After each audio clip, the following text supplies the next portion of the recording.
नीति अनुसन्धान पूर्णतया पब्लिकको सरकारको विषय हो। त्यही भएर हामीले जोड्न सकेका छैनौँ नि है। अब जोड्दैछौँ। नेपाल सरकारले नीति बनाउने कुनै पनि विषयको बारेमा सरकारवालाहरूले छलफल गरेर बहस गरेर सुझाव दिने ती सवालहरू ती सरोकारहरूलाई हामी त्यहाँ पुर्याउनको लागि पर्याप्त मात्रामा स्पेस दिन्छौँ। यो पब्लिक पोलिसी भनेकै पब्लिकको कन्सर्नको लागि हो। यो युनिभर्सिटी ग्रान्ट कमिसन समिसन खारेज गरे हुन्छ। पिएचडी मास्टर्स डिग्री गर्दाखेरि रिसर्च नगरिकन र हाई ऱ्याङ्किङ पियर रिभ्युड जोर्नल आर्टिकलमा 3 टा 4 वटा मिनिमम पब्लिस नगरिकन चाहिँ हामीले एक्सेप्ट नै नगर्ने खालको प्रणाली बसायौँ भनेदेखि त फरक जान्छ नि त। राष्ट्रिय सवालमा हामी बाहिर जसरी चाहिँ समाज भाँडिएको छ ऊ छ भन्छौँ त्यस्तो होइन रहेछ र सबैबाट हामीले राम्रो सहयोग पायौँ र यो राष्ट्रको मुद्दा भएको हुनाले फेरि मोरल्ली पनि कसैले त्यस्तो खालको गरिहाल्न पनि गाह्रो थियो। अब यसलाई चाहिँ हामीले भूमि फिर्ता ल्याउने गरी नै अगाडि बढ्नुपर्छ। त्यसलाई तपाईँहरूले यो तयार गरिदिनुहोस्। आधारभूत डकुमेन्टहरू तयार गर्नुभयो राम्रो छ भने फेरि के होइन भने हामीले मात्र यो गरे होइन नि। नेपाल सरकारसँग यति व्यापक थियो हामीले त त्यसलाई व्यवस्थित गर्न अलिकति हाम्रो विशेषज्ञ ज्ञानको प्रयोग गरेर व्यवस्थित गरेको कुरो। भारतसँग अब हामीले गर्नुपर्ने महत्त्वपूर्ण कुरा भनेको अब यो राजनीतिक मुद्दा हो। राजनीतिक तहबाट यसलाई सेटल गर्नुपर्ने हुन्छ। प्रमाणको रूपमा जहाँ प्रमाण चाहिने बेलामा आवश्यक हुन्छ त्यहाँ अनडिनाएबल भन्छ नि कसैले खण्डनै गर्न नसक्ने खालका प्रमाणहरू नेपाल सरकारसँग छन्।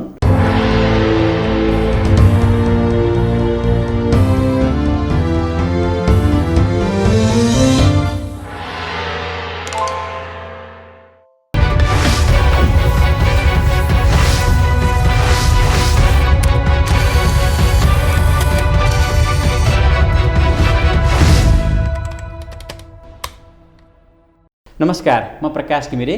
कार्यक्रम सङ्कल्पको यो श्रृङ्खलामा तपाईँलाई स्वागत छ।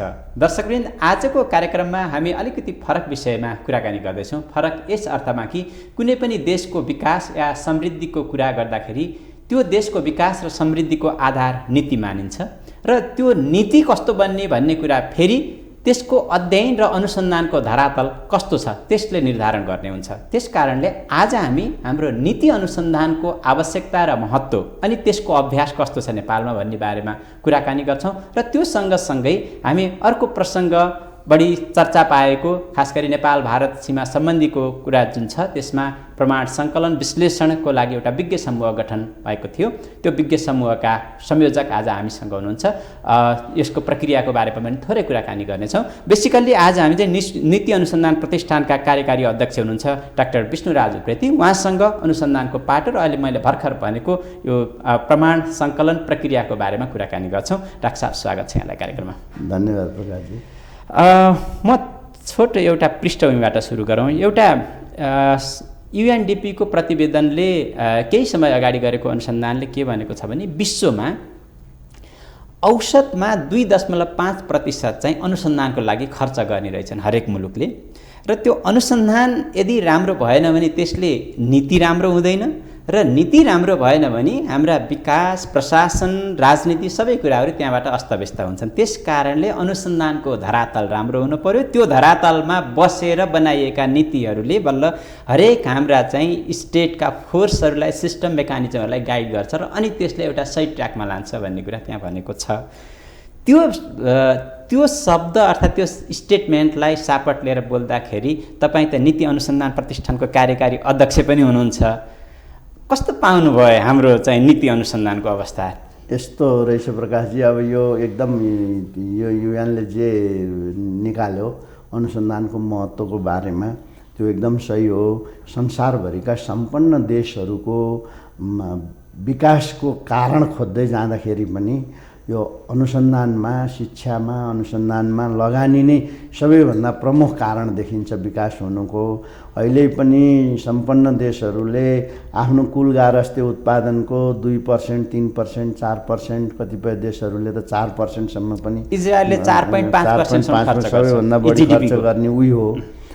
त्यसै गरी अहिले त भारत, चीन, इभन पाकिस्तानले पनि बढाउँदै लगेका छन्। सफल देशहरूले जति पनि सफल देशहरू छन् आर्थिक समृद्धिको लागि रणनीतिक स्थायित्वको लागि तिनीहरूमा अनुसन्धानमा धेरै लगानी हुन्छ। नेपालमा अनुसन्धान भनेको चाहिँ यो पैसा खेर फालिएको हो भन्ने कालले बुझ्ने मानसिकता व्यापक रूपमा छ, सर्वत्रै त्यो छ। जनमानसमा कि नीति निर्माताहरूमा पनि, नीति निर्माता, राजनीतिक निर्णयकर्ताहरूमा पनि, अनि त्यसपछि कर्मचारी तन्त्रमा पनि। अब जनमानसमा त त्यति धेरै जानकारी नै छैन होइन। त्यसले गर्दाखेरि यहाँ एउटा ठुलो ग्याप छ। त्यो ग्यापलाई विदेशीहरूले चाहिँ आफ्नो फाइदाको लागि उपयोग गरिरहेका छन्। कसरी? अनुसन्धान गर्नेहरूले त अनुसन्धान गर्छन् नै, अनुसन्धान गर्नलाई साधन स्रोत चाहियो। हाम्रै देशभित्र त्यस्ता खालका साधन स्रोतहरू नहुने हुँदाखेरि अनुसन्धान गर्ने संस्थाहरू, खास गरी गैर सरकारी क्षेत्रका संस्थाहरूले विदेशी सङ्घ संस्थाहरूसँग मिलेर काम गर्ने भए, त्यो गर्दाखेरि विदेशी सङ्घ संस्थाले त्यसै आफ्नो स्वार्थ बिना त दिँदैन, अनि त्यहाँ कम्प्रोमाइज हुन सक्ने सम्भावनाहरू देखिन्छन्। त्यस कारणले यो नेपालमा समग्रतामा अनुसन्धानको न यसको मर्मलाई आत्मसात गरिएको छ, न यसकोलाई प्राथमिकतामा राखिएको छ। अनुसन्धान गर्ने भनेको साधन स्रोतको खेर फाल्नु हो भन्ने खालको विचार यो मैले एकदमै अहिले मात्रै होइन, लगातार तपाईँसँग पनि कतिपटक भनि होला, मैले किताबै लेखाएको छु यो बारेमा, सार्वजनिक रूपमा पनि उठाइरहेको छु। नेपालले अनुसन्धानलाई महत्त्व दिएन, त्यसै कारणले नै हामीले हाम्रो देशको विकासलाई अगाडि बढाउन सकिएन भन्ने मान्यता यथार्थ हो। अनुसन्धान भनेको यहाँ त्यो कन्सल्टेन्सी, आफूले सानो पैसा राखे अनि त्यो कन्सल्टेन्टहरू नियुक्ति गरे अनि आफूलाई चाहिएको काम ल्याए, त्यसैलाई अनुसन्धान भन्ने बुझाइरहेको छ। विश्वविद्यालयहरूमा पनि प्राज्ञिक क्षेत्रमा पनि विश्वविद्यालयमा आउँछु डाक्टर साहब। यहाँनिर जस्तो यहाँले बसेर त्यहाँ हेरिसक्नुभयो, केही न केही त हेर्नुभयो होला, नीतिहरूको विश्लेषणहरू पनि गर्नुभयो होला त्यो नीति अनुसन्धान प्रतिष्ठानमा गइसकेपछि। हाम्रा नीतिको धरातल के छ? अनुसन्धानको धरातल छ कि अरू यहाँले भन्नुभयो जस्तै कन्सल्टेन्सी धरातल या अरू के पाउनुभयो? यो चाहिँ अब यो अहिले मैले भनेको कुरा र यता नीतिको कुरा अलिकति भिन्न भए। यो चाहिँ मैले समग्र देशमा अनुसन्धानको अवस्था कस्तो छ, किन प्राथमिकता पाएको छैन भन्ने कुरो हो। अब नीतिको कुरा गर्दाखेरि चाहिँ तपाईँको सामान्यतया के हुन्छ भनेदेखि नीति बन्ने भनेको पहिला त हामीले नीतिका स्रोतै के हुन्, कसरी नीति बन्छन् भन्ने कुरालाई विश्लेषण गर्नुपर्ने हुन्छ। सामान्यतया नीति बन्दाखेरि राष्ट्र प्रमुखहरूले अथवा सरकार प्रमुख, राष्ट्र प्रमुखहरूले सार्वजनिक ठाउँमा अभिव्यक्त गरेका महत्त्वपूर्ण सम्बोधनहरूलाई लिएर पनि नीति बन्ने गर्छन्।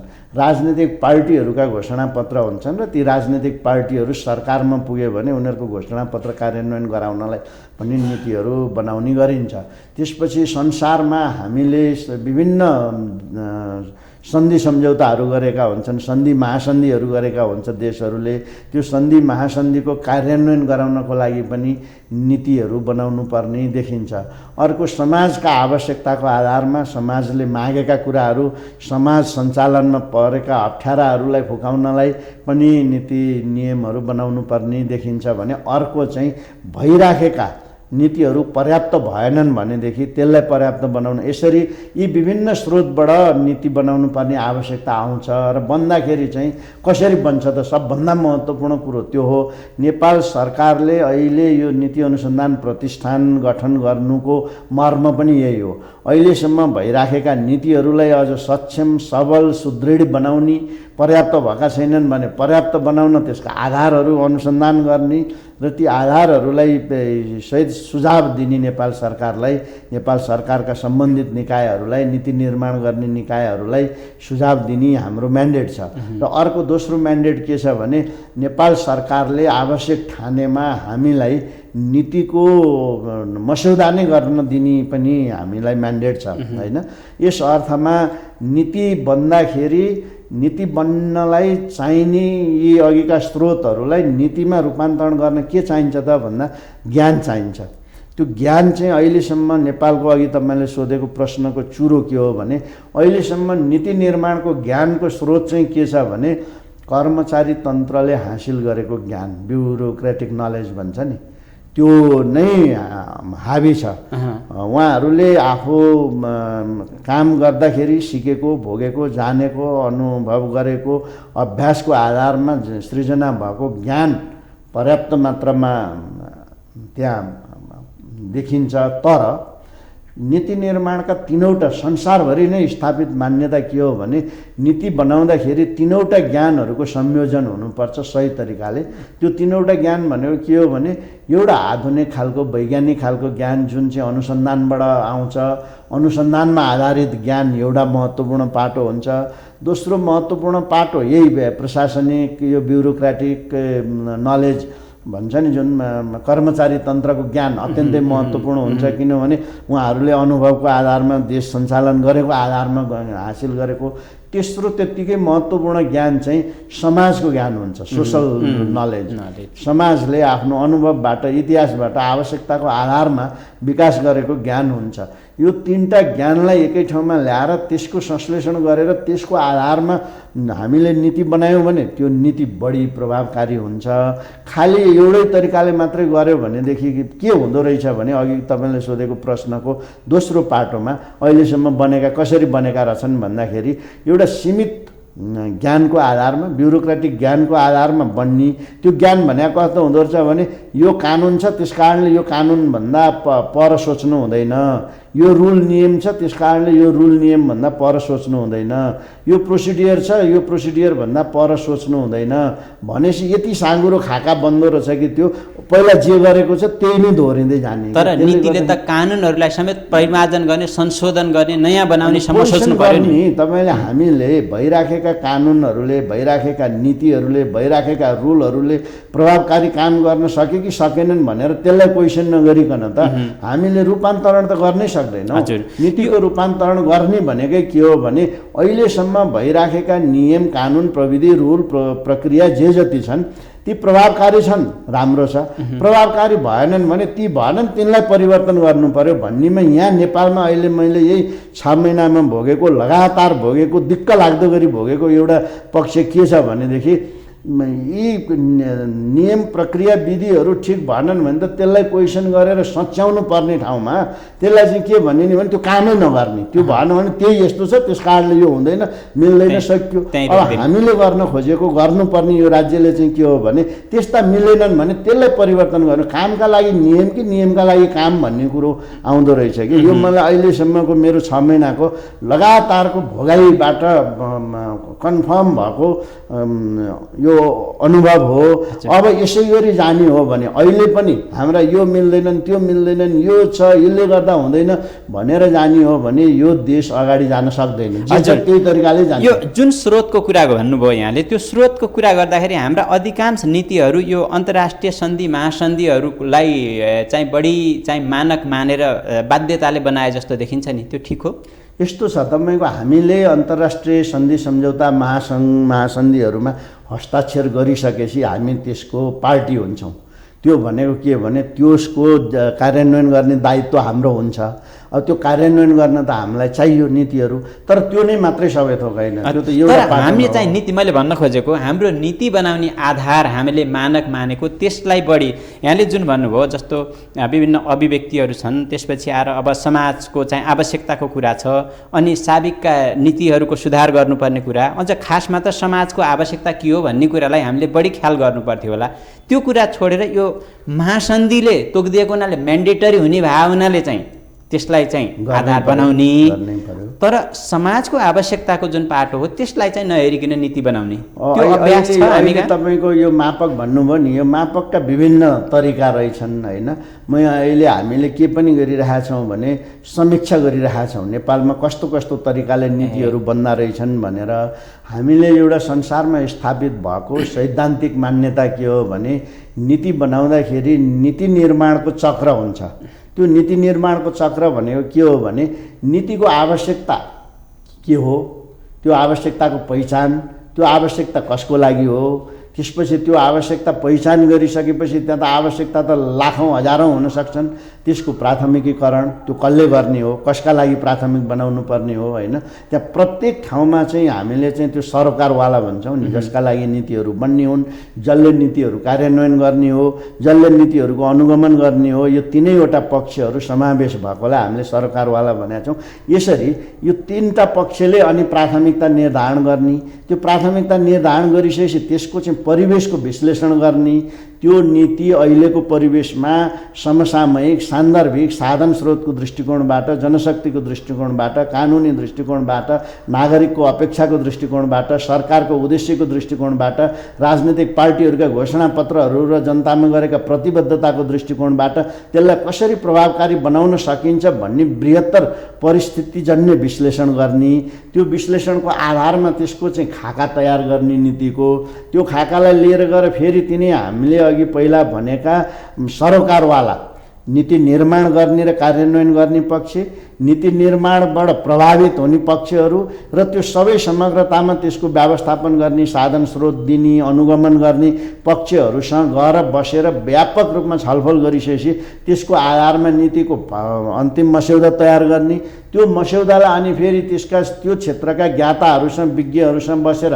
समीक्षा गराउने, त्यो समीक्षामा चाहिँ हामीले माथिदेखि गर्न खोजेका नीति निर्माणको चक्र अनुसार गर्नुपर्ने कामहरू भयो कि भएनन्, त्यो नीति कार्यान्वयनमा जान सक्छ कि सक्दैन, त्यसको लागि के कस्तो कानुनी प्रावधान चाहिन्छ, त्यसको लागि के कस्तो सङ्गठनात्मक संरचना चाहिन्छ, त्यसको लागि सम्भाव्य स्रोतहरू कहाँबाट आउँछन्, त्यसको अनुगमनको प्रक्रिया के हुन्छ, त्यो सहित प्रष्ट हुने गरी नीति बन्यो भने अनि त्यो नीतिले कार्यान्वयन गर्छ। यो हो नीति निर्माणको चक्र। अहिले हामीले नीति अनुसन्धान प्रतिष्ठानले यो यसरी जानुपर्छ भनेर आफै आन्तरिक रूपमा काम गरिरहेका छौँ। तर यहाँ हुँदो रहेछ के भनेदेखि नीति बनाउने भन्यो अनि यो प्रत्येक मन्त्रालयहरूमा 5 लाख बजेट छुट्याएको हुँदो रहेछ। 5 लाख चाहिँ त्यो अनुदानमा रिसर्च भनेर कन्सल्टेन्टलाई दिन मिल्ने बजेट रे सबैतिर हुँदो रहेछ। अनि त्यसले एकजना मान्छेलाई ल्यायो, लेख्न लायो, अनि त्यसलाई औपचारिकता दिनलाई यो टोकनिजम भन्छ कि यो अङ्ग्रेजीमा। त्यो भने के हो भने यसो देखाउनको लागि केही मान्छेहरू बोलायो अनि छलफल गरे जस्तो गर्यो अनि घोषणा गर्यो। त्यो नीति कार्यान्वयन गर्ने संरचना छन् कि छैनन्, त्यो नीतिलाई कार्यान्वयन गर्ने कानुनी आधार तय भएको छ कि छैन, साधन स्रोत उपलब्ध छन् कि छैनन्, त्यसको दायित्व लिने सङ्गठन प्रष्ट छ कि छैन, अनुगमन गरे केही पनि हेरिँदो रहन्छ धेरै जसोमा होइन। त्यस कारणले अब कतिपय एकदमै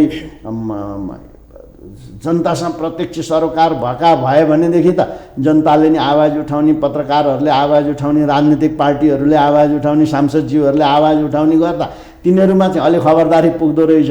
कतिवटा नीतिहरू त थाहा पनि नभइकन बन्छन्, बस्छन्। त्यतिकै त्यो भएको हुनाले यो परिवर्तन गर्नुपर्छ भन्ने नै नेपाल सरकारको चाहना भएर हामी जस्तो संस्था गठन गरेको हो। यो 6 महिनाभित्र चाहिँ यहाँले के गर्नुभयो? अब धेरै काम गर्यौँ हामीले। हुन त तपाईँ यो पछिल्लो 3 महिना त यता यो अर्को जिम्मेवारी दिएको थियो राज्यले, त्यतातिर बढी लाग्नुभयो होइन। तर पनि त्यो लाग्दा पनि तपाईँलाई यो त एडिसनल दिइएको, मूलभूत रूपमा त तपाईँ त फेरि नीति अनुसन्धान प्रतिष्ठानकै कार्यकारी अध्यक्ष हुनुहुन्छ। के गर्नुभयो? अत्यन्त महत्त्वपूर्ण प्रश्न सोध्नुहोस्। राज्यले केही परिवर्तन होस् भनेर अलिकति छुट्टै प्रकृतिको बनाएपछि कर्मचारीहरूले पनि त्यसलाई सहयोग गरिदिनु पर्यो, नागरिकहरूले यो बारेमा प्रश्न सोध्नु पर्यो। अहिलेसम्म हामीले के गर्यौँ भन्दाखेरि म अलिकति यसको परिवेश सहित भन्छु। हाम्रो त कस्तो थियो भने अब यो 18 महिनाको बिचमा 3वटा नेतृत्व परिवर्तन भयो। पहिला चैतन्य मिश्र सर हुनुहुन्थ्यो, 6-7 महिनामै उहाँले छोडेर जानुभयो। त्यसपछि मलाई लाग्छ 8 महिना जतिमा, त्यसपछि अन्तरिम व्यवस्थापन अन्तर्गत गणेश गुरुङ सर आउनुभयो। गणेश गुरुङ सरले पनि बिचमा छोड्नुभयो, म आएँ, त्यस कारणले उहाँले छोड्नुभयो होइन। म आएको पनि अहिले 7 महिना हुन लाग्यो। म आउन साथ कोभिड भयो। तर पनि मैले सबैभन्दा पहिला के गरेँ भने यो हाम्रो नीति अनुसन्धान प्रतिष्ठानको बिल चाहिँ प्रधानमन्त्री कार्यालयले संसदमा पेश गरेका थियो। त्यो बिललाई अलिकति समसामयिक बनाउन सकिन्छ कि यो अघि मैले भनेका कुराहरूलाई त्यसमा चाहिँ प्रतिनिधित्व गराउने गरी भोलि काम गर्न सजिलो गरी बनाउन सकिन्छ कि भनेर मैले 8-10 दिन जति 8 दिन त म लगातार संसदको विधायन समितिमै गएर त्यहीँ प्रस्तुत गरेँ। उहाँहरूले सोधेका प्रश्नहरूको एन्सर गरेँ। बिहानदेखि बेलुकासम्म संसदमै बसेर पनि मैले त्यसमा अलिकति केही भए पनि सुधार्ने उसमा काम गरेँ। एउटा मेरो लागि सन्तुष्टिको त्यो भयो। अरू चाहिँ हामीले आन्तरिक रूपमा गुणस्तरका कुराहरू, खास गरी अनुसन्धानको लागि चाहिने अनुसन्धानको खाका के हो, प्रस्तावनाहरू के हुन्, अनुसन्धानको मूल्याङ्कन कसरी गरिने हो, प्रस्ताव कसरी बनाउने हो, त्यसका चाहिँ आधारहरू के हुन्, इथिकल गाइडलाइन्सहरू के हुन्, यी सबै कुराहरू चाहिँ केही पनि नभएको हुनाले त्यसलाई इस्टाब्लिस गर्नु पर्यो। अहिले हामीसँग 12-14वटा किसिमका चाहिँ यी गाइडलाइन्सहरू बनेका छन्। एउटा इभ्यालुएटरले त्यो प्रपोजल इभ्यालुएसन गर्दा कसरी गर्छ, एउटा अनुसन्धानकर्ताले रिपोर्ट लेख्दाखेरि के लेख्नुपर्छ, त्यो रिपोर्टहरूको मूल्याङ्कन गर्नेले मूल्याङ्कन गर्ने आधार केहरू हुन्, यी सबै पारदर्शी तरिकाले राख्नको लागि हामीले ती आधारहरू तयार गऱ्यौँ। तेस्रो पाटो के भयो भने यो कोभिडको क्राइसिस आइसकेपछि हामीले पनि अब हामी त्यसमा कम्पिटेन्ट त थिएनौँ, हाम्रो क्षमता त केही छैन अहिलेसम्म, किनभने एकजना अध्यक्ष पठाएछ अनि त्यहाँ हाम्रो सदस्यहरू हुनुहुन्छ, सदस्यहरूको भूमिका फेरि कार्यकारी होइन, त्यसले गर्दाखेरि एकजना अध्यक्ष र केही त्यहाँ 2-3जना मान्छेहरूले गर्ने उ त थिएन। तर हामीले के गर्यौँ भने साना साना कन्सल्टेन्टहरू लिएर भए पनि यो कोभिडको बेलामा चाहिँ कसरी अगाडि जान सकिन्छ भनेर यो देशका पब्लिक हेल्थका विशिष्ट व्यक्तित्वहरूलाई भेला गराएर उहाँहरूको छलफल सुझावको आधारमा हामीले नेपाल सरकारलाई सल्लाह सुझावहरू पठायौँ। अर्को चाहिँ बृहत्तर रूपमा कृषिमा परेको कोभिडको प्रभाव, यो माइग्रेसनमा परेको कोभिडको प्रभाव, त्यसपछि पर्यटनमा परेको कोभिडको प्रभाव, अर्थतन्त्रमा परेको कोभिडको प्रभावको बारेमा यो द्रुत अध्ययन भन्छ, ऱ्यापिड एसेसमेन्ट, त्यो चाहिँ हामीले बृहत्तर रूपमा गरेर 6-7वटा सुझावहरू प्रधानमन्त्री कार्यालयलाई हामीले पठायौँ। उहाँहरूले पनि सम्बन्धित क्षेत्रहरूमा पठाउनु भयो। त्यो काम गर्दाखेरि हामीले चाहिँ मेनली जुमको माध्यमबाट र धेरै सरोकारवालाहरूसँग, नगरपालिका र गाउँपालिकाका प्रमुखज्यूहरूसँग, त्यसपछि गएर अरू जुन क्षेत्रका हुनुहुन्थ्यो, पर्यटन, कृषि, यो माइग्रेसन, यो सबै क्षेत्रका विज्ञहरूसँग बसेर त्यसको छलफलको आधारमा अनि हाम्रा साना अनुसन्धानहरू अन्त के भइरहेछ भन्ने अनुसन्धानहरूको संश्लेषण गरेर सुझावहरू पठायौँ।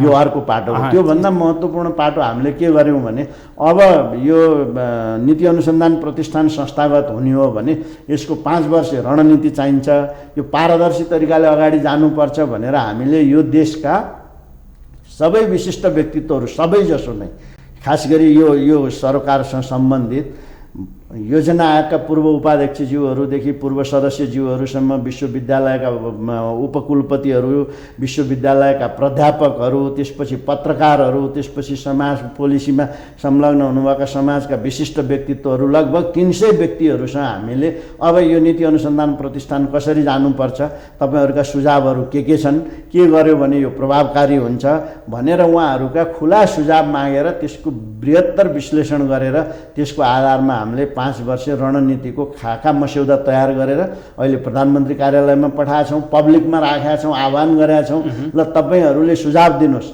संसारभरि रहेका नेपालीहरूले हामीलाई सुझाव दिनुभएको छ, त्यो सुझावहरूको अहिले पनि दिन सकिन्छ, त्यो अहिले पनि दिन सकिन्छ, अहिलेसम्म खुलै छ। अब हामी केही जेलमा त्यसलाई फाइनलाइज गर्छौँ। हाम्रा चाहिँ राजनीतिज्ञले पनि यो धेरै पहिला आउनु पर्थ्यो तर ढिला गरी आयो भन्ने कुराको अनुभूत चाहिँ केही राजनीतिज्ञहरूमा भएको रहेछ। भनेको मतलब हामीले धेरै पहिला स्थापना गर्नु पर्थ्यो नि यो प्रतिष्ठान, यस्ता निकाय, यस्ता संयन्त्रहरू, तर हामीले धेरै ढिला गरी आएको छौँ। कति ढिला भयो जस्तो लाग्छ? होइन, ढिला त भएकै हो, यो अगाडि नै हुनु पर्थ्यो, तर ढिला भए पनि हामीले सुरु गरेका छौँ। यो राम्रो सुरुवात हो। सांसदज्यूहरूको अत्यन्तै सकारात्मक थियो। मैले उहाँहरूलाई व्यक्तिगत रूपमा पनि भेटेर बुझाउन कोसिस गरेँ यसको आवश्यकता, र त्यहाँ विधान समितिमा यति सकारात्मक तरिकाले सबैले सहयोग गरिदिनु भयो। तर एकजना कानुनको अधिकृत आएर एउटा कुनै ऐन देखाएर ल यसरी हुँदैन भनेर हाम्रो बारम्बारदेखिको के थियो भने अहिलेको नेपाल सरकारले जुन यो खरिद ऐन अनुसार सबै कुरा गर्नुपर्ने गरेको छ, त्यो प्रावधान हामीलाई नराखिदिनुहोस्, किनभने त्यसले अनुसन्धानको नेचरै बुझ्दो रहन्छ, त्यसले कामै गर्न अगाडि बढ्न दिँदो रहन्छ,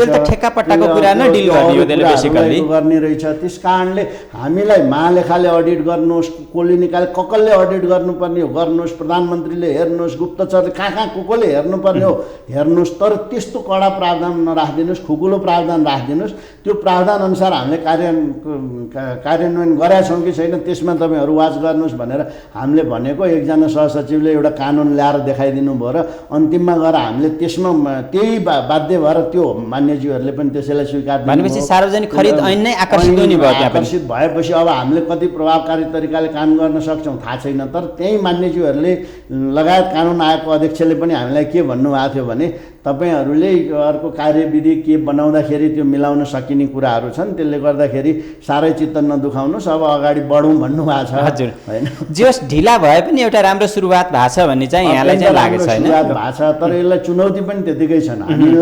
हामी जति सहयोग पाउनुपर्ने हो हामीले पाउनै सकिएन। सहयोग नपाइकन हामीले कसै मान्छे दिने बेलामा तपाईँको 12जना 28 जनाको दरबन्दी स्वीकृत गरिदिएको होइन। 28 जनामा हामीलाई अहिले चाहिँ कोभिडको कारणले मिनिमम सञ्चालन गर्न कति चाहिने भनेर भनेपछि हामीले 12 जना मिनिमम सबै हिसाब गरेर यति भए हामी प्राण धान्न सक्छौँ पिआरआईको भनेर हामीले उ गऱ्यौँ। पछि त्यही पनि 4 जना काटेर यस्तो खालको भएपछि त हामीले कसरी गर्ने? यसले गर्दाखेरि हामीलाई सहयोग पुगिरहेको छैन। अब सहयोग पुगेन भने त यो संस्था पनि जान्छ, अरू त्यसरी भयो निष्क्रिय हुन्छ। अरू जस्तै संस्था बनाउने हो भने त यो नयाँ खडा गर्नुको आवश्यकै छैन नि। कर्मचारी ऊ राखेर किन खडा गर्ने? भने 28 स्वीकृत भएको दरबन्दीमा 4 जना मात्रै तपाईँले पाउनुभएको, कसरी काम गर्नुहुन्छ? 4 जना पाएको होइन। हाम्रो नियमित प्रक्रियामा क्याबिनेटले डिसिजन गरेर 28 जना कर्मचारी स्वीकृत गरिदिएको थियो। तर यो कोभिड आइसकेपछि नेपाल सरकारको मन्त्री परिषदको निर्णयले कसैले नि भर्ना नगर्नु भनेर रोकेपछि हामीले गएर कुराकानी गरेपछि यस्तो त्यो यति चाहिँ मिनिमम 12 जना हामीलाई दिनुभयो भनेदेखि हामी नीति अनुसन्धान प्रतिष्ठान अगाडि बढाउन सकिन्छ भनेर हामीले भन्यौँ। उहाँहरूले हुन्छ त्यही अनुसारको गरिदिने भन्नुभयो। हामी ढुक्क भएर आयौँ। पछि एप्रुभ हुने बेलामा चाहिँ 4 जना चाहिँ काटिएछ कि त्यही 12 मध्ये नै 8 जना पायौँ हामीले भन्नु। योजना आयोग र नीति अनुसन्धान प्रतिष्ठान दुईटा पखेटाले सरकार उड्नुपर्छ भन्ने खालको प्रधानमन्त्रीज्यूको चिन्तन त्यो खालको छ। अहिले हाम्रो यो पिआरआईको चाहिँ एउटा इन्स्टिट्युसनल क्यापासिटी, यसको सामर्थ्य चाहिँ कति हो? के गर्न सक्छ यसले? यस्तो छ, अहिले हाम्रो कानुनी सामर्थ्य त सबै थोक गर्न सक्छ। हामीलाई चाहिँ त्यो गठन आदेश लिएर अहिले बन्ने ऐनले पनि नेपाल सरकारका सम्पूर्ण नीति नियमहरूको बारेमा अध्ययन अनुसन्धान गर्ने दिएको छ। तर हाम्रो सबै फेरि भूमिका चाहिँ सल्लाहकारी भूमिका हो होइन, कार्यकारी भूमिका होइन। हामीले सल्लाह दिने हो। त्यो सल्लाह पनि आफ्नो मन खुसी दिने होइन, अनुसन्धान गरेर त्यसको आधारमा प्रमाणसहित यति कारणले गर्दाखेरि यो नीतिले काम गरेन, अब नेपाल सरकारले यसलाई यसरी परिमार्जन गर्नुपर्छ अथवा यसरी नयाँ नीति ल्याउनुपर्छ भनेर जाने हो। त्यस अर्थमा कानुनी रूपमा हामीसँग व्यापक छ। अब संस्थागत क्षमताको कुरा गर्दाखेरि चाहिँ अहिलेसम्म हामीले कन्सल्टेन्ट राखेर चलायौँ। त्यही सार्वजनिक खरिदको प्रावधानअनुसार 5 लाख दिएर वर्षमा एकपटकमा वर्षमा जम्मा 5 लाख बराबरको त्यो सेवा लिन सकिने रहेछ। राम्रो खालको अनुसन्धान गर्ने मान्छेहरू बजारमा अहिले चलेको नेपालकै बजारमा उहाँहरूले दिनकै झन्डै 55,000 60,000 लिएर काम गर्नुहुन्छ। अनि हामीले त्यो 5 लाखको उहाँहरूलाई दिएकोले त 2 महिनाभन्दा बढी 3 महिनाभन्दा बढी राख्न सक्दैनौँ।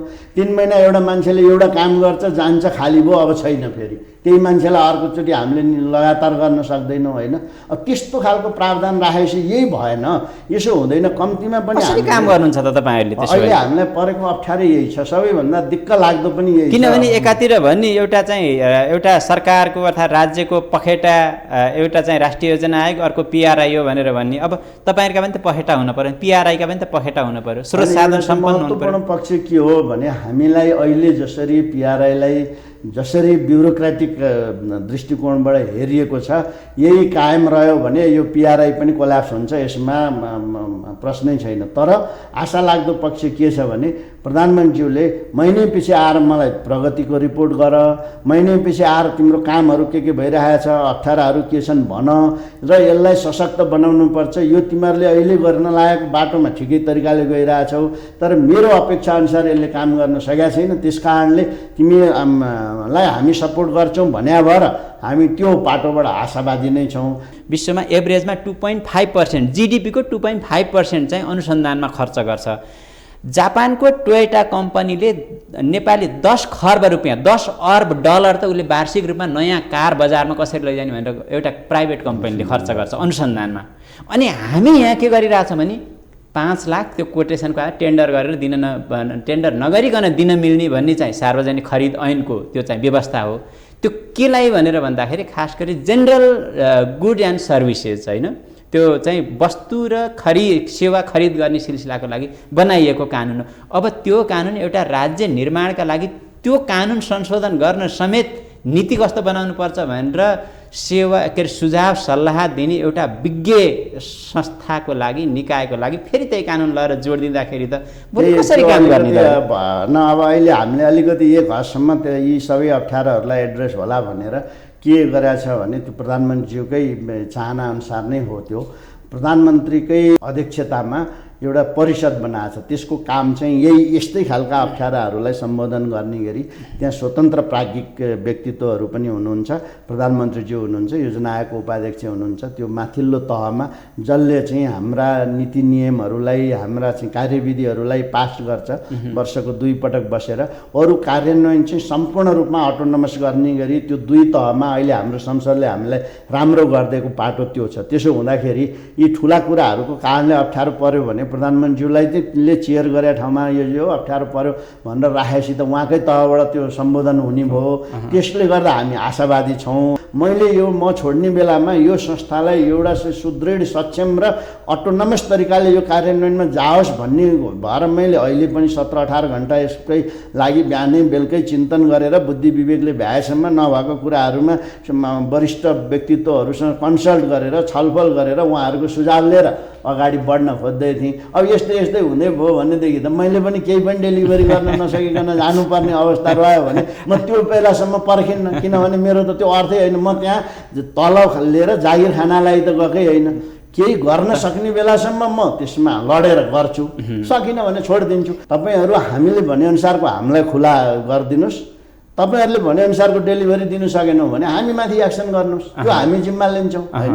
नेतृत्वले गर्ने त त्यही। अब यहाँसँग त विश्वका 40-50वटा देशहरूमा त रिगरस रूपमा अनुसन्धानहरू गरेको विभिन्न पाटोहरूमा प्राकृतिक स्रोत, द्वन्द्व, विकास, समृद्धि धेरै पाटाहरूमा, इन्क्लुजन धेरै पाटाहरूमा अनुसन्धान गरेको त्यो अनुभव छ। नेपालमै पनि धेरै अनुसन्धान गरिसक्नु भएको छ र एउटा बाहिरबाट इन्डिपेन्डेन्ट एक्सपर्टको रूपमा यो खास गरी स्टेट बिल्डिङमा यहाँले बारम्बार जोड दिने पनि गर्नुहुन्थ्यो पहिलेदेखि, जहाँ अनुसन्धानको पाटोलाई बारम्बार भनि नै राख्ने गर्नुभएको थियो। त्यो ठाउँमा राज्यको एउटा महत्त्वपूर्ण निकायमा अहिले तपाईँ पुग्नु भएको छ। तपाईँको परिकल्पना के हो? तपाईँ त्यहाँ छोड्दाखेरि यो इन्स्टिट्युसन कस्तो बनोस् भन्ने सोच्नुभयो तपाईँ? मेरो चाहनामा प्रकाशजी यो अत्यन्तै महत्त्वपूर्ण, अलिकति इमोसनल सेन्टिमेन्टल क्वेसन पनि हो।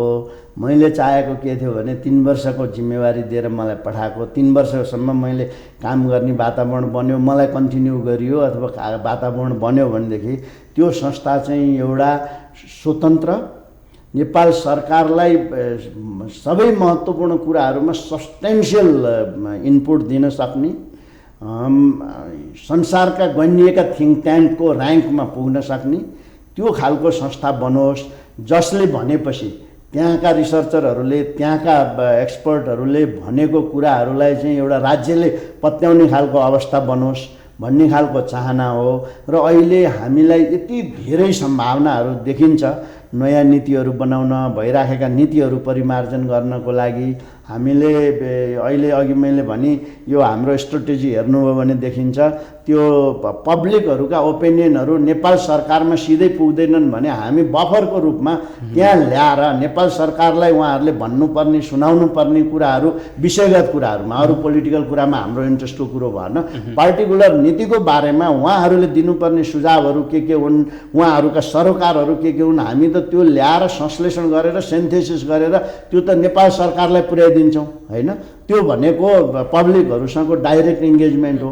हामीले राष्ट्रिय मुद्दाहरूमा हामीले एउटा त्यहाँ पब्लिक पोलिसी डायलग फोरम भनेरै राखेका छौँ, त्यसमा राष्ट्रिय मुद्दाहरूमा बहस गराउँथ्यौँ। बहस गराउँदाखेरि हामी राजनीतिक पार्टीका विशिष्ट व्यक्तित्वहरू, सरकारका सम्बन्धित निकायका जिम्मेवार अधिकारीहरू, सरोकारवालाहरू सबैसँग बसेर छलफल गराउँथ्यौँ। यो सबै गरेर सिन्थेसिस गरेर नेपाल सरकारलाई पठाउँथ्यौँ। त्यसले गर्दाखेरि भोलि नेपाल सरकार पनि अनावश्यक रूपमा विवादित हुने खालको अवस्था पनि आउँदैन थियो।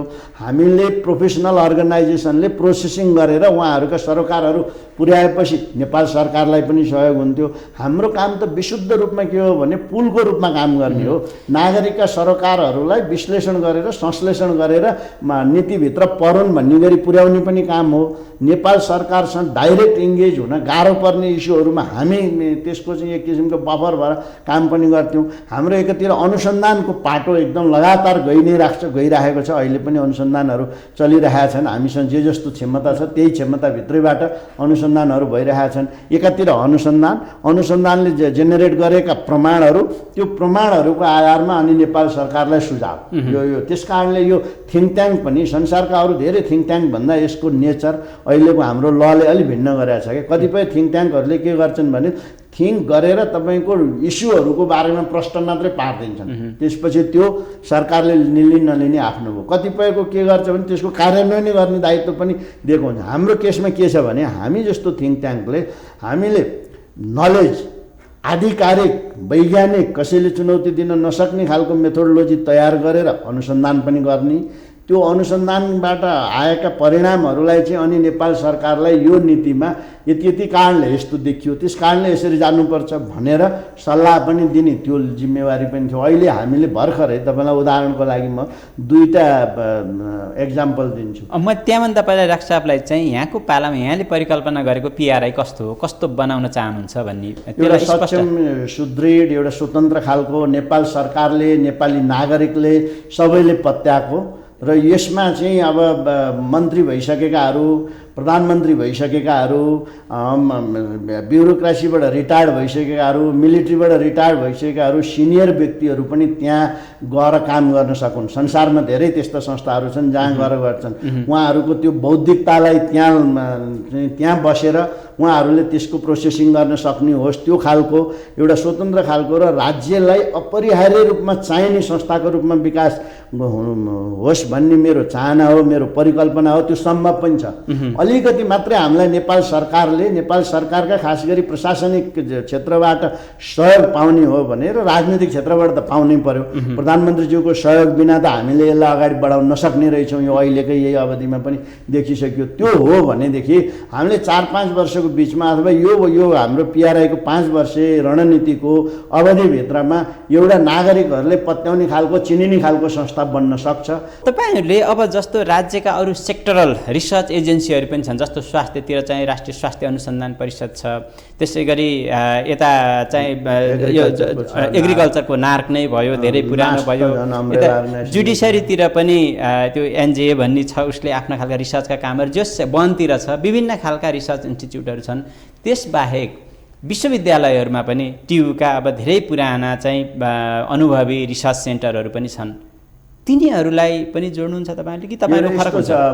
प्रकाशजी, हाम्रै कुरा गर्दाखेरि हामीले नीतिगत रूपमा यी सबै हाम्रो दायराभित्र पर्छन्, हाम्रो अध्ययनको दायराभित्र पर्छन् हैन, नीति हेर्ने सवालमा। तर उहाँहरूको आफ्नो विषयगत कामहरूको सवालमा हाम्रो र उहाँहरूको त्यस्तो हुँदैन। तर नीतिगत मैले भन्न खोजेको ती पनि त महत्त्वपूर्ण स्रोत होला नि हाम्रो लागि। अहिलेसम्म जोड्न सकिएको छैन, कसरी जोड्नुहुन्छ? अहिले हामीले जोड्नलाई भर्खरै मात्रै मैले अस्ति यो विगत 4-5 हप्ताभित्र नास्टको भाइस चान्सलर साहबलाई बोलाएर हाम्रै पिआरआईमा बसेर हामीले एउटा एमओयू बनायौँ, हामी कसरी सहकार्य गरेर जान सक्छौँ भनेर। कृषि नार्कको डाइरेक्टर साहब र नेपाल हेल्थ रिसर्च काउन्सिलको डाइरेक्टर साहबलाई बोलाएर पिआरआईमै हामीले बसेर उहाँहरूसँग एउटा एमओयू गर्दैछौँ। लगभग एग्रिड भइसक्यो कि अब हामी कहाँ सहकार्य गरेर जान सक्छौँ भनेर। किनभने हाम्रो कुरो त के हो भने भएका अनुसन्धानहरू नीतिमा रिफ्लेक्ट हुनु पर्यो। त्यहाँ भएका छन् कि छैनन्, कसरी गर्न सकिन्छ, उहाँहरूलाई पिआरआईले कसरी सहयोग गर्छ, पिआरआईले उहाँहरूले कसरी सहयोग गर्नुहुन्छ। त्यस्तै गरेर हामीले विश्वविद्यालयहरूसँग, अहिले काठमाडौँ विश्वविद्यालयसँग एउटा चाहिँ हाम्रो सहकार्यको एमओयूको ड्राफ्ट छलफलमा चलिरहेको छ। हामी सबै संस्थाहरूसँग सहकार्य गर्छौँ। तर हाम्रो दायरा के हो भने हामीले नीतिगत कुराहरू नीतिमा मात्रै हेर्छौँ हैन। तर अहिले यहाँ तपाईँले उठाएको कुराको त्योभन्दा नि फन्डामेन्टल चाहिँ के हो भने नेपालमा अब विभिन्न खालका अनुसन्धानहरू भइराख्ने, आफ्नै सुरले हुने, त्यसको समन्वय नहुने भएको कारणले एउटा राष्ट्रिय नीति, अनुसन्धान नीति, एउटा चाहिँ अम्ब्रेला टाइपको एउटा समग्रलाई समेट्ने राष्ट्रिय अनुसन्धान नीतिको आवश्यकता छ। त्यो आवश्यकता योजना आयोगले महसुस गरेर उहाँहरूले केही काम सुरुवात गर्नुभएको छ। तर त्यो नीति बन्दाखेरि चाहिँ हामीले निकै सचेत भएर नीति बनाउनुपर्छ। एउटा सामान्य कन्सल्टेन्टले अथवा कसैले ड्राफ्ट गरेर केही मान्छेहरूले छलफल गरेर त्यस्तो खालको नीति आउनु हुँदैन। यसमा गरिनुपर्छ के भन्दाखेरि यो नेपालको अनुसन्धान अनुसन्धानका प्रमुख स्टेक होल्डरहरू को हुन्? सबै विश्वविद्यालयहरू हुन्, क्याम्पस कलेजहरू हुन्, नेपाल सरकारका अनुसन्धान परिषदहरू हुन्, त्यसपछि गएर निजी क्षेत्रबाट पनि अनुसन्धान गरिरहेका सङ्घ संस्थाहरू छन्। ती सबैसँग बसेर हामीले सबभन्दा पहिला प्रब्लमलाई कन्टेक्चुअलाइज गर्नुपर्छ। हाम्रा अहिलेका अनुसन्धानका समस्याहरू के हुन्? अघि हामीले भनेको थियौँ नि त्यहाँ, किनभने यो त पोलिसीकै कुरो भयो। ती समस्याहरूको समाधान कसरी गर्न सकिन्छ, त्यसलाई प्राथमिकता, समस्याहरूको प्राथमिकता पहिचान गर्ने, प्राथमिकताको प्राथमिकीकरण पनि ती सबै सरोकारवालाहरू बसेर गर्ने, त्यसपछि प्राथमिकीकरण गरिसकेपछि अघि हामीले भन्यौँ नि कन्टेक्चुअलाइज गर्ने, परिवेशमा राखेर विश्लेषण पनि उहाँहरूसँग बसेर गर्ने, त्यसको आधारमा खाका उहाँहरूसँग बसेर तयार गर्ने, त्यो खाकालाई व्यापक रूपमा छलफलमा लैजाने। राजनीतिक पार्टीहरूका आफ्ना घोषणापत्रमा अनुसन्धानका कुराहरू लेखा छन्, नेताहरूले बारम्बार भन्ने गर्नुभएको छ। त्यसपछि गएर सरकारका मन्त्रालयहरूका आफ्ना आफ्ना अनुसन्धानका छन्, शिक्षा मन्त्रालयको कामै छ, अनुसन्धानका डिभिजनहरू नै छन् उहाँहरू।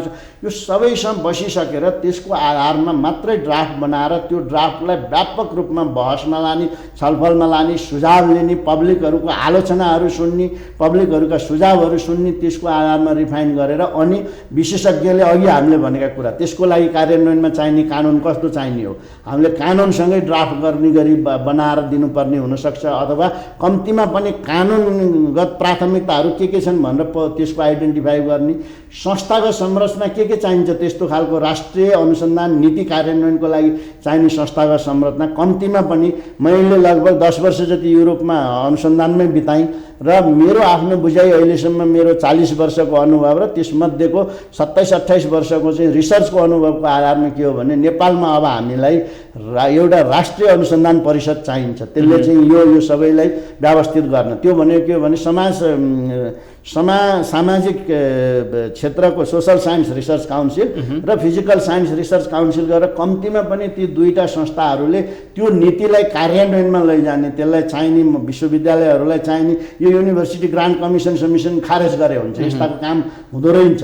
त्यो सबैलाई एकै ठाउँमा ल्याएर अनि कसरी एलोकेसन गर्ने, अरू रिसर्च सेन्टरहरू काउन्सिलर छन् तिनीलाई के गर्ने? तिनीहरू चाहिन्छन्, तिनीहरूलाई जस्तो नाप भयो अनि हेल्थ रिसर्च काउन्सिल त चाहिन्छन् नि, अझ बढी चाहिन्छन् हामीलाई। स्वास्थ्यमा चाहिएला, शिक्षामा चाहिएला, सबैमा चाहिन्छन्। ती काउन्सिलहरू, ती विषयगत संस्थाहरू आवश्यक छ। तिनीहरूको क्षमता विकास गर्नुपर्छ, तिनीहरूलाई चाहिने साधन स्रोत थप दिनुपर्छ। त्यो काम चाहिँ कसले गर्ने भने ती दुईटा काउन्सिलरले गर्ने क्या त्यहाँ। त्यसो हुनासाथै विश्वविद्यालयहरू आफ्नो तरिकाले रिसर्च, पिएचडी मास्टर्स डिग्री गर्दाखेरि रिसर्च नगरिकन र हाई ऱ्याङ्किङ पियर रिभ्युड जोर्नल आर्टिकलमा 3-4वटा मिनिमम पब्लिस नगरिकन चाहिँ हामीले एक्सेप्ट नै नगर्ने खालको प्रणाली बसायौँ भनेदेखि त फरक जान्छ नि त। हजुर, त्यो मात्रै, त्यो एउटा पाटो भयो डाक्टर साहब। अर्को पाटो जस्तो अब विश्वविद्यालयमा विद्यार्थीहरू पढ्छन्, जस्तो भनौँ न अब थेसिस भनेको अब चाहिँ शोधपत्र त मास्टर्समा हरेक गराइन्छ, तिनलाई पनि रिसर्चको एउटा पाटो, रिसर्चको बारेमा बुझाउने र त्यसलाई पनि रिकग्नाइज गर्ने तरिकाले एउटा नलेजको स्रोतको रूपमा गराउन पनि आवश्यक हो कि? स्थापित सिस्टमै हो, त्यो प्रणाली हो।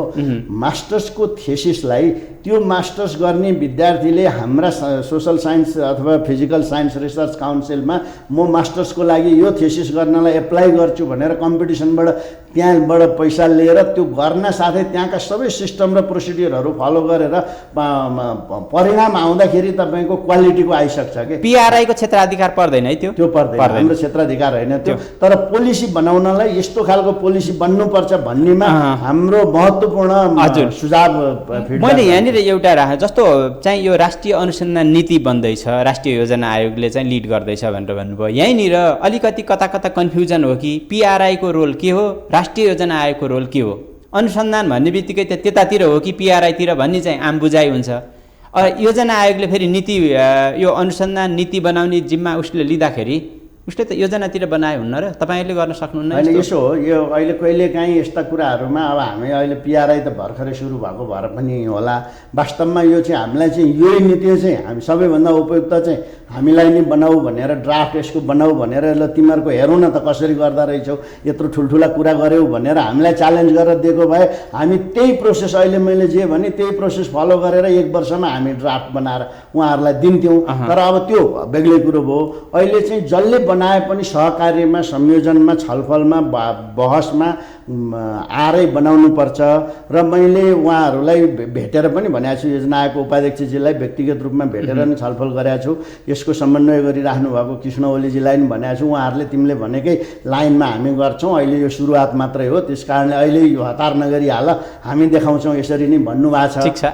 अब हामी कार्यक्रमको अन्त्यतिर छौँ। एकदमै अहिले पछिल्लो समयमा धेरैको चासो भनेको, धेरैको सरोकार बनेको र यहाँहरूले धेरै मेहनत गरेर तयार पार्नु भएको एउटा दस्तावेज भर्खर नेपाल सरकारलाई, परराष्ट्र मन्त्रालयलाई बुझाउनु भएको पनि छ। यो चाहिँ यो नेपाल भारत सीमा सम्बन्धी प्रमाण सङ्कलनका लागि गठन भएको विज्ञ समूहको संयोजक यहाँ हुनुहुन्थ्यो। यसको प्रक्रियाको बारेमा अलिकति बताइए, कसरी काम गर्नुभयो थ्याङ्क यू प्रकाशजी।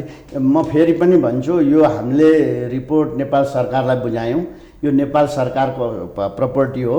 नेपाल सरकारले यसलाई कसरी प्रयोग गर्छ, सार्वजनिक गर्छ गर्दैन, हाम्रो क्षमताभन्दा बाहिरको कुरो पर्यो।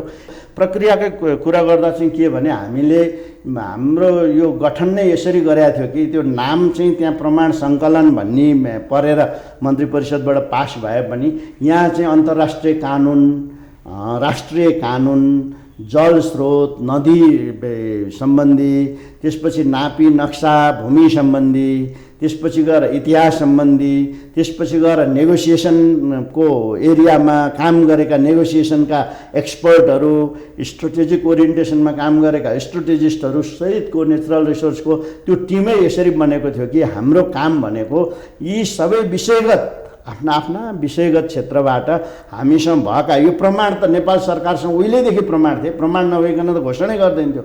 आधारभूत प्रमाणहरू हामीसँग थिए, तर ती अकाट्य प्रमाणहरू अहिले हामीसँग छन्, एभाइलेबल छन्। हामीले के गर्यौँ भने ती प्रमाणहरूलाई यो सबै एङ्गलबाट, अन्तर्राष्ट्रिय कानुनको दृष्टिकोणबाट, राष्ट्रिय कानुनको दृष्टिकोणबाट, नदीको हाइड्रोलोजी, रिभर मर्फोलोजीका प्रिन्सिपलहरूबाट, कार्टोग्राफीका प्रिन्सिपलहरूबाट, नेचुरल रिसोर्स म्यानेजमेन्टका प्रिन्सिपलहरूबाट त्यसको एक्जामिन गऱ्यौँ, त्यसको विश्लेषण गऱ्यौँ। त्यसपछि त्यो विश्लेषणको आधारमा त्यसलाई प्राथमिकीकरण पनि गऱ्यौँ र त्योसँग चाहिने अरू आवश्यक पर्ने त्यसलाई सहयोग पुर्याउने खालका अरू सन्दर्भ सामग्रीहरूसँग पनि त्यसलाई जोड्यौँ। एउटा पाटो त्यो हो होइन, हामीले गऱ्यौँ। दोस्रो पाटो के गऱ्यौँ हामीले भने त्यसको आधारमा अब संसार कता गइरहेको छ त, कोभिडको कन्टेक्स्ट छ, अनि त्यसपछि गएर नयाँ नयाँ राजनीतिक परिवेशहरू सृजना भइरहेका छन्, पहिलाका चिन्तनहरू परिवर्तन भइरहेका छन्, अन्तर्राष्ट्रिय सम्बन्धका क्षेत्रहरू पुनर्परिभाषित भइरहेका छन्, नोन एलाइनमेन्टका प्रिन्सिपलहरूमा पनि शक्तिशाली राष्ट्रहरूले क्वेसन गर्न थालिरहेका छन्, हाम्रै छिमेकीमा पनि होइन। यसो भएको कारणले अबको परिवेश के त, त्यो परिवेशलाई हामीले कन्टेक्चुअलाइज गर्नुपर्छ भनेर त्यसलाई हेर्छौँ र त्यसको आधारमा अब नेपाल सरकार कसरी अगाडि बढ्नुपर्छ भने नेगोसिएसनका सम्भाव्य रणनीतिहरूको बारेमा हामीले छलफल गऱ्यौँ। गर्दाखेरि हामीले के गर्यौँ भने विषयगत ज्ञाताहरूले आफ्नो आफ्नो क्षेत्रबाट यी सबै कुराहरूको विश्लेषण गर्ने अनि हाम्रो महत्त्वपूर्ण काम यो देशका विशिष्ट व्यक्तित्वहरू, यो देशमा यो सवालमा संलग्न हुनुभएका प्रत्यक्ष अप्रत्यक्ष संलग्न हुनुभएका व्यक्तिहरू, परराष्ट्र मन्त्रीजीहरू, पूर्व परराष्ट्र मन्त्रीजीहरू, पूर्व परराष्ट्र सचिवजीहरू, पूर्व राजदूतजीहरू, त्यसपछि गएर पूर्व नेपाली सेनाका जेनरलहरू, त्यसपछि गएर पूर्व नेपाली सेनाका प्रमुखहरू, त्यसपछि गएर पहिला पञ्चायतकालीन समयका मन्त्रीजीहरू जो त्यति बेला संलग्न हुनुहुन्थ्यो ती प्रक्रियाहरूमा, उहाँहरू सबैसँग बस्यौँ, भेट्यौँ, छलफल गऱ्यौँ, उहाँहरूका सुझावहरू ल्याउँ। त्यसपछि गएर हामीले विभिन्न दस्तावेजहरूको विभिन्न एङ्गलबाट छलफल गऱ्यौँ, स्थानीय जनताहरूसँग संवाद गऱ्यौँ,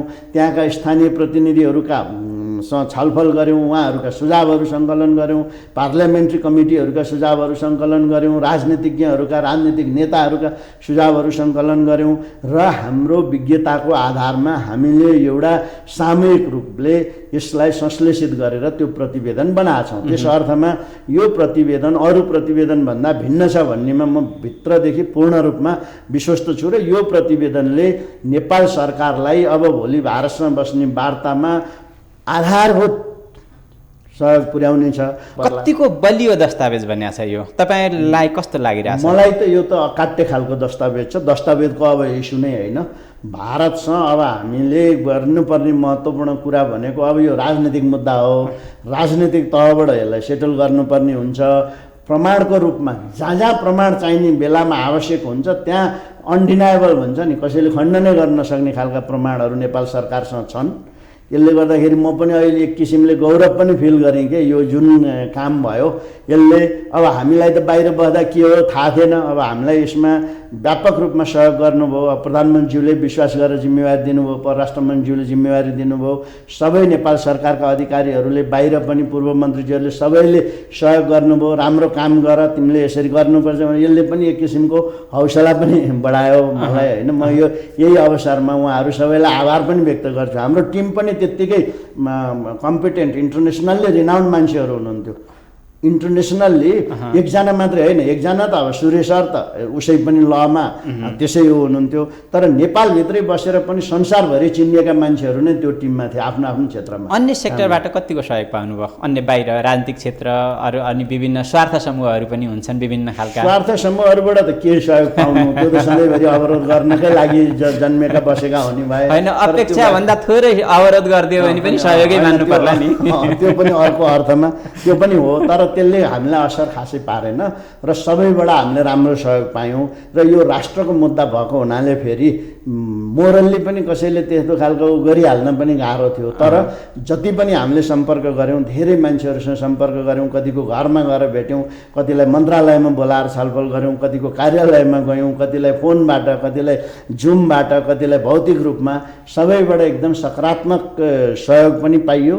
र उहाँहरू सबैको एउटै साझा छ, अब यसलाई चाहिँ हामीले भूमि फिर्ता ल्याउने गरी नै अगाडि बढ्नुपर्छ। त्यसलाई तपाईँहरूले यो तयार गरिदिनुहोस्, आधारभूत डकुमेन्टहरू तयार गर्नुभयो राम्रो छ भने। फेरि के होइन भने हामीले मात्र यो गरे होइन नि, नेपाल सरकारसँग यति व्यापक थियो, हामीले त त्यसलाई व्यवस्थित गर्न अलिकति हाम्रो विशेषज्ञ ज्ञानको प्रयोग गरेर व्यवस्थित गरेको कुरो हो। सङ्कलन पनि गर्नुभयो, त्यसलाई चाहिँ इन्टिग्रेटेड एउटा डकुमेन्टको रूपमा चाहिँ सबैभन्दा ठुलो विश्लेषण, प्राथमिकीकरण र त्योसँग सम्बन्धी हुने अरू विभिन्न पक्षहरू हुन्छन् नि, तिनीहरूलाई त्यहाँ ल्याएर जोड्ने कुराहरू त्यही नै हो सङ्कलनको सप्लिमेन्ट्री पाटो भनौँ न होइन।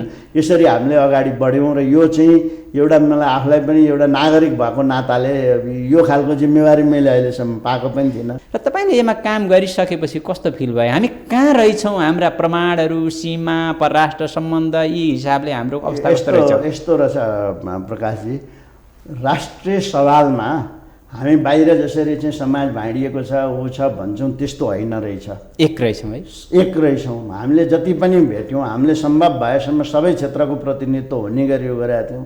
एकैजनाले पनि यो बारेमा यो ठिक भएन, यसो यो छैन भन्ने पाइएन।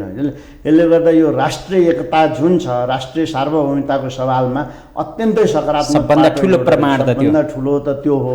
त्यो एउटा पाइयो, त्यो अत्यन्त महत्त्वपूर्ण पाटो हो। दोस्रो पाटो के भनेदेखि हाम्रो अन्तर मन्त्रालय समन्वयहरू अझ बढी सशक्त र प्रभावकारी बनाउन आवश्यक रहेछ भन्ने पनि हामीलाई कताकति कहिलेकाहीँ त्यो चाहिँ लाग्यो होइन। हामीले विविध क्षेत्रमा विविध तरिकाले नेपाल सरकारको लागि, परराष्ट्र मन्त्रालयको लागि क्षेत्रगत स्पेसिफिक हामीलाई दुईवटा क्षेत्रको हेर्न दिएको थियो, सुस्ता र लिम्पियाधुरा क्षेत्रको। त्यो दुवैसँग, त्यो क्षेत्रसँग सम्बन्धित गरेर 3-4 प्रकारका सुझावहरू पनि दिएका छौँ। र मैले अहिले चाहिँ कस्तो फिल गरेँ भने हामी एकदम राम्रो अवस्थामा रहेछौँ। सुधार्दै बढाउँदै विस्तृत गर्दै लानुपर्ने काम त सधैँभरि रहिरहन्छन् होइन। अनुसन्धानका पाटाहरू, इतिहासमा हामीले खोतल्न बाँकी यति धेरै कुरा रहेछन् कि ती इतिहासका कुराहरू हामीले प्रत्येक जसो हप्तामा अथवा 2 हप्तामा एउटा नयाँ ऐतिहासिक तथ्यहरू फेला पार्थ्यौँ। हाम्रो रमेश सर त्यो खालले लाग्नु भएको थियो। 3 हप्तापछि उहाँ सुनाउनुहुन्थ्यो, ल आज यस्तो यो काहीँ अहिलेसम्म नलेखेको नदेखिएको यो कुराहरू आयो। त्यसै गरेर यो गर्नुपर्ने अध्ययन अनुसन्धानका पाटाहरू त लगातार जान्छन्। तर हामीलाई यो सीमाको समस्या समाधान गर्नको लागि हाम्रो फेरि उद्देश्य नै के भने नेपाल भारतको एकदम मैत्री सम्बन्धलाई अझ सुदृढ बनाउँदै सीमासँग सम्बन्धित सबै समस्याहरू चाहिँ वार्ताद्वारा, छलफलद्वारा सहमतिमा टुङ्ग्याउने, तर नेपालको सार्वभौम सत्ता स्थापित हुने गरी त्यो दुईटै क्षेत्रमा यो हाम्रो गाइडिङ प्रिन्सिपल थियो। त्यो अनुसार हामीले काम गऱ्यौँ र उत्तरी सीमाको त थिएन तपाईँहरूको क्षेत्राधिकार होइन हाम्रो त त्यही लिम्पिया धुराका लिपुले काला पानी एउटा चाहिँ भयो, एउटा सुस्ता भयो, त्यति हो हाम्रो विशुद्ध म्यान्डेट। अरू थिएन, हामीले हेरेनौँ पनि अरू केही। हजुर, यसको आधारमा तपाईँलाई के लाग्छ? अरू पनि त सीमा त अरू धेरै कुराहरू छ, अझ थप अध्ययन यसलाई आधार बनाएर हामीले अरू पनि अध्ययन गरेर अझ बलियो तरिकाले बस्नुपर्छ भन्ने त्यस्तो लाग्छ? अरू स्पेसिफिक केसको बारेमा मलाई थाहा छैन, त्यस कारण होइन, समग्र एउटा राष्ट्रिय एउटा चाहिँ बोर्डरको कुरा मैले गर्दैछु। के हो भने त्यो हाम्रो सुझावमा पनि छ, हामीले बोर्डरहरू जस्तो इस्युहरूलाई सशक्त खालले सधैँभरि यसलाई अध्ययन अनुसन्धान गर्ने, व्यवस्थापन गर्ने, त्यसको बारेमा संसारभरिकै बोर्डरको बारेमा के भइरहेछन् भन्ने हेर्ने, रणनीतिक विश्लेषण गर्ने, यी कामहरू सदा गरिराख्नुपर्ने कामहरू हुन्। तर मलाई के लाग्छ भने यस्ता खालका अध्ययन अनुसन्धानहरू लगातार भइराख्नुपर्छ। आज एकदम महत्त्वपूर्ण दुईटा विषयमा कुराकानी गऱ्यौँ र म अन्तिममा डाक्टर साहबलाई एउटा प्रश्न, फेरि हामी जुन त्यही नीति अनुसन्धानकै कुराबाट प्रवेश गरेका थियौँ, म त्यसैमा टुङ्ग्याउँछु। यो नीति अनुसन्धान पब्लिकको सरोकारको विषय हो कि होइन? बेसरी हो नि, नीति अनुसन्धान पूर्णतया पब्लिकको सरोकारको विषय हो। त्यही हामीले जोड्न सकेका छैनौँ नि है। अब जोड्दैछौँ हामीले त्यो खुला रूपमा भनेका छौँ। हामीले त्यो पब्लिक भनेर 3 करोड मान्छेहरूलाई त्यहाँ लान त नसकिएला। हामीले के गरेका छौँ भने यो पब्लिक पोलिसी डायलग फोरम भन्ने एउटा छुट्टै मेकानिजम, एउटा कर्मचारी संयन्त्रसहितको छुट्टै मेकानिजम बनाएर त्यहाँ चाहिँ अब नेटवर्कहरू होलान्, ठुल्ठुला सञ्जालहरू होलान्, होइन, फेडरेसनहरू होलान्, त्यसपछि उहाँहरूका फर्मल प्रतिनिधित्व गर्ने मेकानिजमहरू होलान्। उहाँहरूसँग हामी पार्टिकुलर नीतिको बारेमा लगातार संवादमा बस्छौँ, छलफलमा बस्छौँ। त्यहाँ हामीले गर्ने उसमा कसैलाई गाली गर्ने, कसैलाई प्रशंसा गर्ने त्यो हुँदैन। हाम्रो मान्यता, नीति अनुसन्धान प्रतिष्ठानको मान्यता के छ भने हाम्रो भ्यालुमै लेखेका छौँ, व्यक्ति होइन विषयमा हामी छलफल गर्छौँ। त्यस कारणले कुनै पनि विषयमा नेपाल सरकारले नीति बनाउने कुनै पनि विषयको बारेमा सरकारवालाहरूले छलफल गरेर बहस गरेर सुझाव दिने ती सवालहरू, ती सरोकारहरूलाई हामी त्यहाँ पुर्याउनको लागि पर्याप्त मात्रामा स्पेस दिन्छौँ। यो पब्लिक पोलिसी भनेकै पब्लिकको कन्सर्नको लागि हो। यत्रो ठुलो अनुसन्धानबाट प्राप्त हुने महत्त्वपूर्ण ज्ञान हुन्छ नि, त्यो ज्ञान सीमित व्यक्ति र सीमित इन्स्टिट्युसनभित्र मात्रै रहन्छ। त्यसलाई सार्वजनिक गर्नुपर्छ कि पब्लिक समक्ष पुग्नुपर्छ कि पर्दैन? पर्छ, हामीले गर्छौँ। अब हामी बिस्तारै अङ्ग्रेजीमा, नेपालीमा र अलिकति साधन स्रोतले सहयोग पुग्यो, सम्भव भयो, हामीलाई सहयोग त्यसरी भयो भने अरू पनि महत्त्वपूर्ण स्थानीय भाषासम्म पनि जाने हाम्रो सोचाइ छ। त्यहाँ पुर्याउँछौँ। हाम्रो वेबसाइटमा अहिले पनि गएर हेरे हुन्छ, वेबसाइटमा राख्छौँ हाम्रा सबै दस्तावेजहरू, पब्लिकका लागि खुला छन्। यो पब्लिककै ट्याक्सबाट चलेको संस्था भएको हुनाले त्यहाँ हुने गतिविधिहरू सम्पूर्ण पब्लिकको पहुँचमा छन्, हुन्छन्, पब्लिकले पाउनुपर्छ, पाउँछन्। त्यसको सुनिश्चितता गर्न म सधैँ प्रयत्नरत नै छु। हजुर, हस् त, धन्यवाद डाक्टर साहब। यी दुईटा महत्त्वपूर्ण विषयमा कुराकानी गऱ्यौँ, यो जानकारी दिनुभयो, यो समय दिनुभयो, यसको लागि यहाँलाई धेरै धेरै धन्यवाद। धन्यवाद प्रकाशजी। हजुर, मलाई पनि यो नीति अनुसन्धान प्रतिष्ठानको बारेमा अलिकति जनता समक्ष यो के हो भन्ने कुरो पुर्याउने अवसर दिनुभयो। हस्त दर्शकवृन्द, यही कुराकानीका साथ आजको कार्यक्रम यहाँ टुङ्ग्याउँछौँ। अर्को हप्ता फेरि तपाईँ हाम्रो भेटघाट हुन्छ। आजलाई बिदा दिनुहोस्। नमस्कार।